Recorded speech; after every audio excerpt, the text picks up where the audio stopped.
আসসালামু আলাইকুম ওয়া রাহমাতুল্লাহি ওয়া বারাকাতুহু। কত বলে ড্রাগন কত করে? আমরা চলে আসলাম ড্রাগন বাজার না, কোটলিকা হাটপুর কত করে? আম বাজার।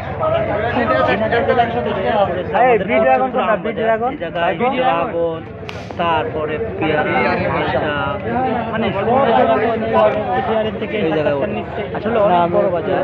বাজারটায় আমরা আজকে গেলাম, মানে খুব জমজমাট হয়। মানে কোটচাঁদের ভিতরে মানে আমাদের কিছু কিছু মানে গ্রাম অঞ্চল বা কিছু কিছু শহরের থেকে আমাদের কোটচাঁদের ভিতরে ড্রাগন ফলটা অনেক বেশি পাওয়া যায়। তারপরে দেখেন মালটা চায়না লেবু, এই চায়না লেবুটাও মানে খেতে অনেক মিষ্টি আর অনেক ভালো। কারণ এই কোটচাঁদপুরে অনেক জায়গায় মাল চলে যায়, ঢাকার বাইরেও যায়, আপনার মানে অনেক দেশেই যায় মাল। অনেক সুন্দর একটা বাজার। যদি কারো এরকম ফল ফুল লাগে অবশ্যই আপনারা ঝিনাইদহ জেলা কোটচাঁদপুর থানার ভিতরে চলে আসবেন। কলেজ স্ট্যান্ডের সামনেই আম বাজার, অনেক সুন্দর।